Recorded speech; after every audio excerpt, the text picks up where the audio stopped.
أعوذ بالله من الشيطان الرجيم. بسم الله الرحمن الرحيم.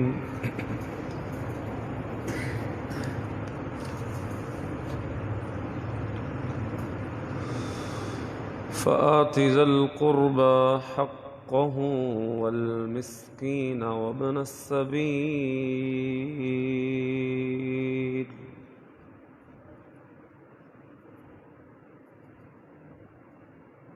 ذلك خير للذين يريدون وجه الله وأولئك هم المفلحون.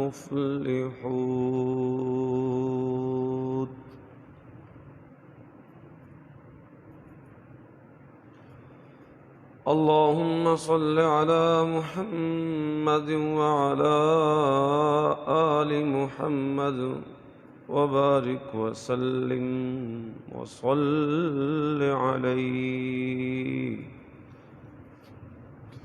21واں پارہ سورہ روم، اس کی آیت نمبر 38 میں نے تلاوت کی.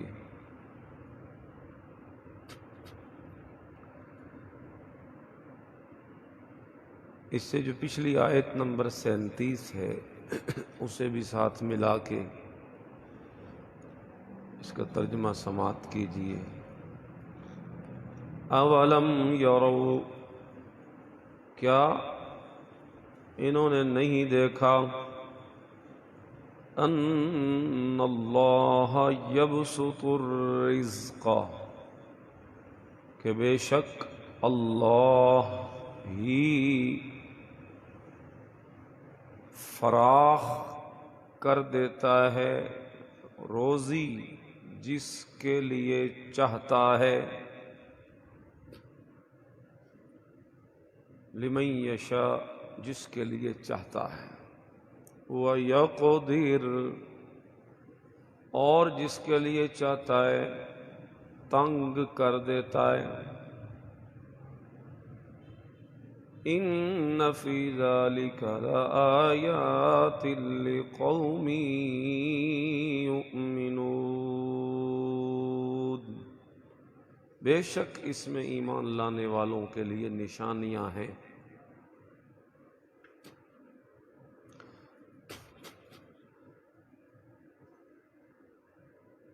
آیت نمبر 38. فآت ذا القربى حقه والمسکین وابن السبیل، تو اہل قرابت یعنی رشتہ دار اور محتاجوں اور مسافروں کو ان کا حق دیتے رہو. ذَلِكَ خَيْرٌ لِلَّذِينَ يُرِيدُونَ وَجْهَ اللَّهِ، جو لوگ رضائے الہی کے طالب ہیں یہ ان کے حق میں بہتر ہے. وَأُولَئِكَ هُمُ الْمُفْلِحُونَ،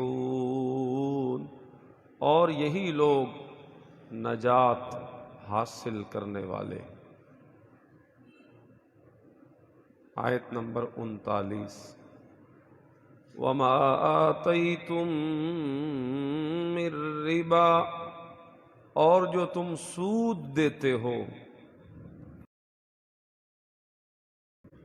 لِيَرْبُوَ فِي أَمْوَالِ النَّاسِ، کہ لوگوں کے مال میں بڑھوتری ہو، افزائش ہو، بڑھے. فَلَا يَرْبُو عِندَ اللَّهِ، تو اللہ کے نزدیک تو اس میں کوئی افزائش نہیں ہوتی. وَمَا آتَيْتُم مِّن زَكَاةٍ، اور جو تم زکوٰۃ دیتے ہو، تُرِيدُونَ وَجْهَ اللَّهِ، اور اس سے اللہ کی رضامندی طلب کرتے ہو، تو وہ تو موجب برکت ہے. اس میں تو برکت ہے۔ فَأُولَئِكَ هُمُ الْمُضْعِفُونَ، ایسے ہی لوگ اپنے مال کو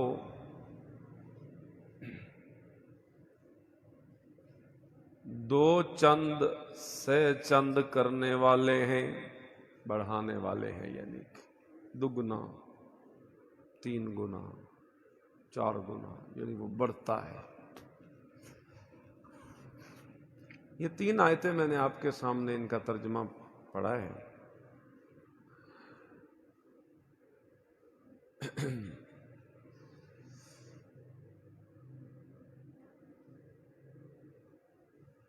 اس میں کوئی شک نہیں، ہمارا یہ ایمان ہے کہ اللہ رب العزت ہی ہمارا روزی رساں ہے۔ اللہ رب العزت ہی جس کے لیے چاہتا ہے روزی کھلی کر دیتا ہے، جس کے لیے چاہتا ہے روزی تنگ کر دیتا ہے۔ جسے زیادہ ملا ہے اس کی بھی آزمائش ہے، جسے تھوڑا ملا ہے اس کی بھی آزمائش۔ زیادہ دے کے یہ جانچنا چاہتا ہے کہ میرا شکر کرتا ہے کہ نہیں، تھوڑا دے کے یہ دیکھنا چاہتا ہے صبر کرتا ہے کہ نہیں۔ اور حدیث پاک میں آتا ہے عجبا لامر المؤمن، مومن کا معاملہ بڑا عجیب ہے۔ ان اصابتہ ضراء صبر وان اصابتہ سراء شکر، اسے مصیبت پہنچتی ہے تو صبر کرتا ہے، اور خوشحالی آتی ہے تو شکر کرتا ہے۔ یعنی مومن کی ساری زندگی انہی دونوں کیفیات میں گزرتی ہے، صبر اور شکر۔ یہی 2 حالتیں ہوتی ہیں، ان میں سے کوئی ایک تو ہوتی ہے، یا خوشحالی ہوتی ہے یا تنگ حالی ہوتی ہے۔ خوشحالی ہو تو اللہ کا شکر کرے، تنگ حالی ہو تو اس پہ صبر کرے۔ ان اللہ مع الصابرین، صبر کرنے والوں کے ساتھ اللہ ہے۔ اور فرمایا انما یوفی الصابرون اجرہم بغیر حساب، صبر کرنے والوں کو وہ بلا حساب دیتا ہے۔ تھوڑا وقت ہوتا ہے، ایک مدت جو اس کے ہاں مقدر ہوتی ہے آزمانے کے لیے، وہ دیکھتا ہے اور پھر اس کے بعد دروازے کھول دیتا ہے۔ اور شکر کرنے والوں کے متعلق بھی فرمایا لئن شکرتم لازیدنکم، شکر کرو گے تو میں تمہیں اور زیادہ دوں گا۔ تو دونوں انسان کی آزمائش کے لیے، اور نتیجہ دونوں کا بڑا بہتر نکلتا ہے۔ اس لیے مومن کی زندگی تو انہی 2 کیفیات میں گزرتی ہے۔ اللہ ہمیں بھی یہ نصیب فرمائے۔ اب پہلی آیت میں یہی بیان ہوا، تو یہ عقیدہ بھی سمجھے ساتھ ساتھ کہ روزی رساں صرف اللہ ہے، کسی کے در کی خاک چھاننے سے یہ نعمت حاصل نہیں ہو سکتی، کسی کے دروازے پہ ذلیل ہونے سے یہ خواہش پوری نہیں ہو سکتی، کسی دربار کی مٹی چاٹنے سے یہ کام نہیں ہو سکتا۔ یہ خزانہ ہی میرے اللہ کے پاس۔ کچھ لوگ یہ ایک حدیث پڑھتے ہیں کہ حضور علیہ السلام نے فرمایا انما انا قاسم واللہ یعطی، کہ بے شک میں تقسیم کرتا ہوں، اللہ مجھے دیتا ہے اور میں تقسیم کرتا ہوں۔ لیکن یہ ادھوری پڑھتے ہیں، پوری یوں ہے انما انا قاسم واللہ یعطی اضع حیث امرت، میں سوائے اس کے اور کچھ نہیں کہ تقسیم کرتا ہوں، واللہ یعطی، اللہ مجھے عطا کرتا ہے، اضع حیث امرت، اور میں وہیں پہ دیتا ہوں جہاں مجھے حکم ہوتا ہے، یعنی میری اپنی مرضی نہیں چلتی۔ ویسے یہ حدیث علم کے متعلق ہے کہ اللہ نے مجھے علم دیا اور میں اسے بانٹتا ہوں۔ روزیوں کا مالک تو صرف کون ہے؟ اللہ۔ وَلِلَّهِ خَزَائِنُ السَّمَاوَاتِ وَالْأَرْضِ، زمین و آسمان کے خزانے اللہ ہی کے پاس ہیں۔ اللہ اکبر کبیرہ۔ حضرت عمر رضی اللہ تعالی عنہ حضور کے حجرے میں داخل ہوئے، دیکھا حضور کھجور کی ایک چٹائی کے اوپر لیٹے ہوئے ہیں اور آپ کے بدن کے اوپر وہ چٹائی کے نشان چھپ چکے ہیں، اور آپ کے سر کے نیچے اینٹ رکھی ہوئی ہے، ایک مشکیزہ پانی کا لٹکا ہوا ہے، ایک جائے نماز پڑی ہے اور ایک لوٹا پڑا ہے۔ یہ کل کائنات، امام کائنات کی یہ کل کائنات دیکھ کر فاروق اعظم کی چیخ نکل گئی۔ حضور نے پوچھا فاروق اعظم خیر تو ہے؟ پھوٹ پھوٹ کے رونے لگے، یا رسول اللہ، کہنا یہ چاہتا ہوں کہ اللہ کے دشمن تو سونے چاندی کے محلات میں عیش کریں، خزانوں میں رہیں، اور آپ اللہ کے حبیب ہو کر اتنی تنگی کی زندگی۔ تو حضور فرماتے ہیں عمر یہ کیسی بات کرتے ہو؟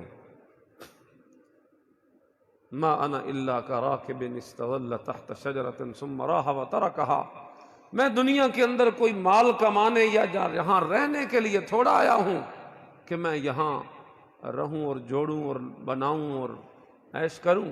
میری مثال تو اس دنیا میں ایک مسافر کی ہے جو راہ چلتے ہوئے کسی سرائے میں رکتا ہے، تھوڑی دیر آرام کرتا ہے اور چلتا بنتا ہے۔ میں یہاں سب کچھ تو تب جوڑوں کہ یہاں رہنا ہو، جب یہاں رہنا نہیں تو پھر مجھے اس دنیا کو بنانے کی بھی ضرورت ہے۔ اللہ اکبر کبیرہ۔ تو یہ حضور پاک صلی اللہ علیہ وسلم کی سوچ ہے۔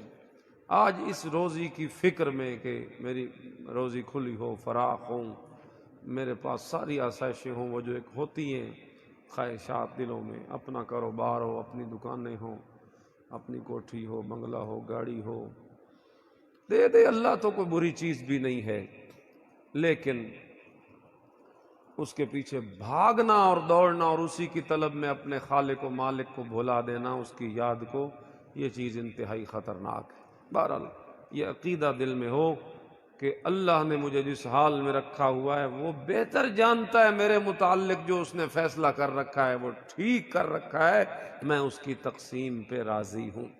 بس اگلی آیت، فَآتِ ذَا الْقُرْبَى حَقَّهُ، رشتہ داروں کو ان کا حق دو، والمسکین، محتاجوں کو بھی، وابن السبیل، مسافروں کو بھی۔ یعنی اس مال کی محبت میں کہیں اس حد تک نہ بڑھ جانا کہ تمہیں یہ حقوق بھول جائیں جو حقوق ہم نے تمہارے اوپر لاگو کر رکھے۔ 3 حق گنوائے، ایک رشتہ داروں کا، ایک مسکین یعنی محتاجوں کا، اور تیسرا مسافر کا۔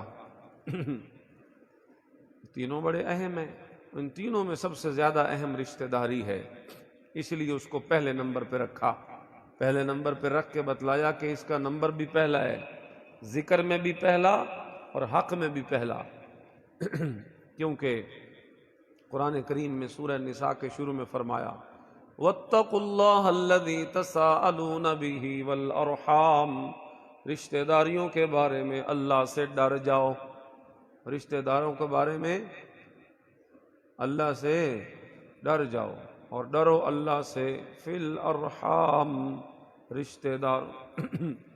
رشتہ داروں کے بارے میں۔ رشتہ داروں کے بارے میں مانا یوں نہیں کہ رشتہ داروں سے ڈرو، رشتہ داروں سے کیا ڈرنا ہے؟ اللہ سے ڈرنا ہے رشتہ داروں کے بارے میں، یعنی کسی کے حق میں ظلم اور زیادتی نہ ہو جائے۔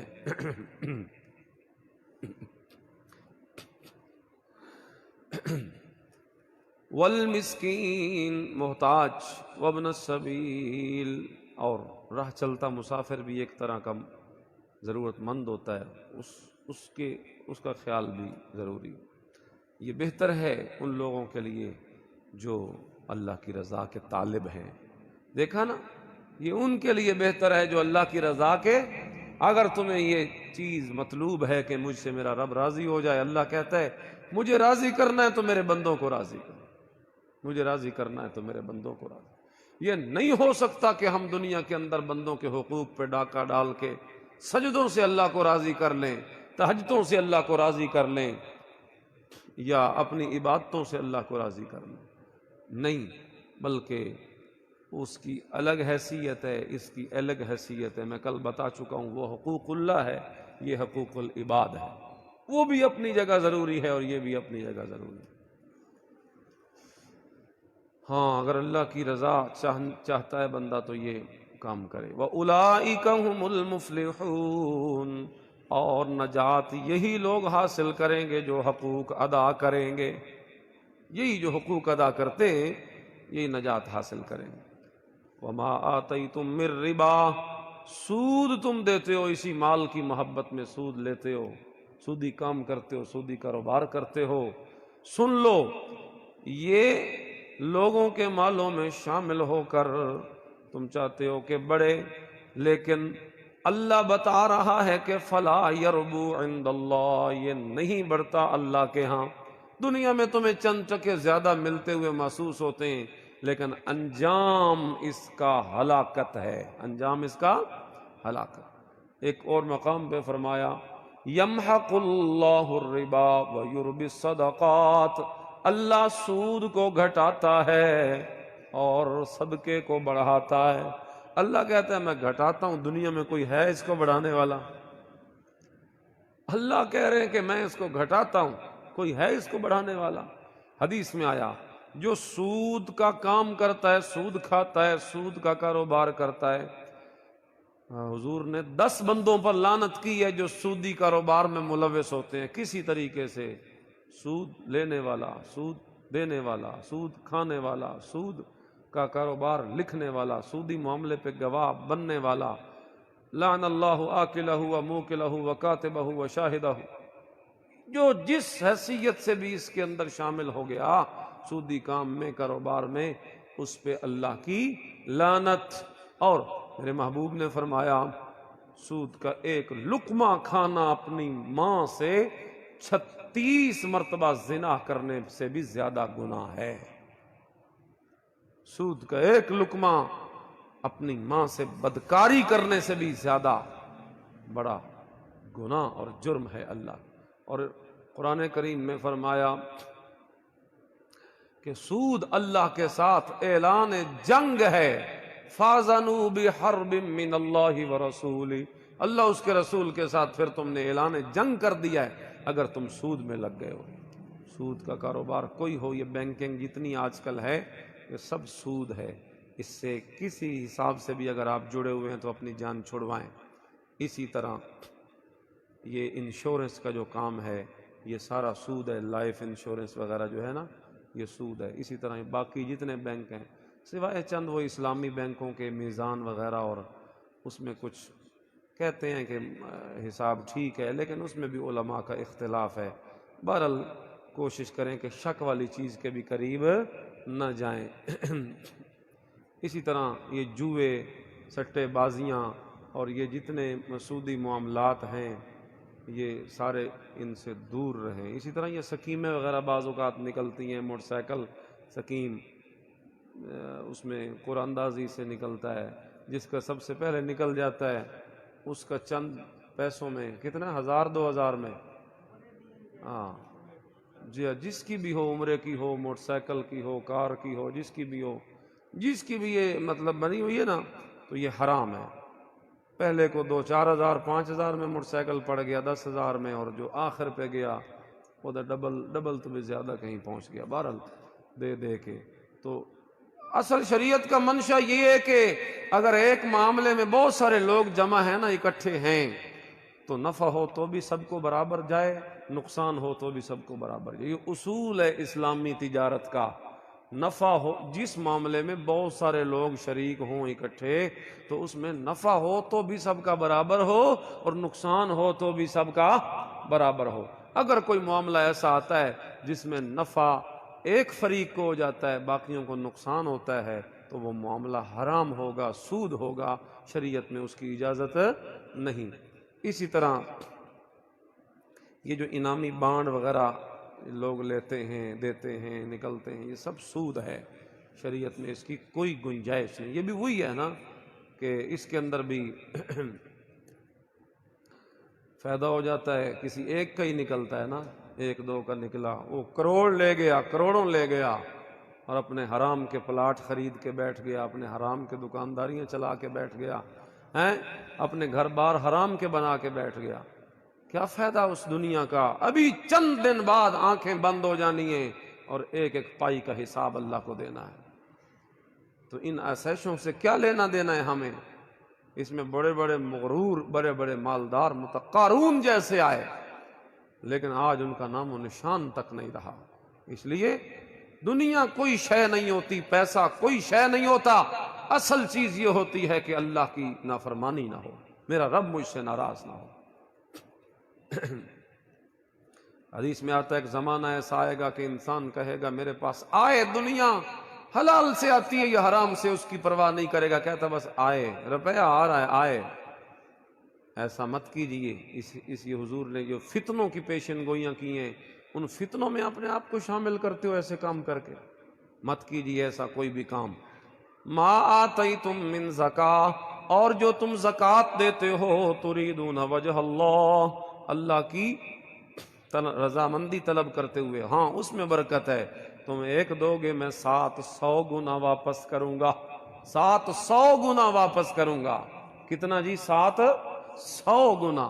ایک دانہ زمین میں جاتا ہے، اس سے 7 سٹے نکلتے ہیں، 7 سٹوں میں سے ہر سٹے میں 100 دانہ ہو، تو 700 دانہ ایک سے جس طرح میں نکالنے پہ قادر ہوں، اسی طرح ایک سے 700 گنا اجر بڑھانے پہ بھی میں قادر ہوں۔ حدیث میں آتا نہیں، قیامت والے دن ایک بندہ اپنے نام اعمال میں احد پہاڑ جتنی نیکی دیکھ کے حیران ہوگا، یہ کہاں سے آ گئی، میں نے تو کوئی ایسا کام ہی نہیں کیا۔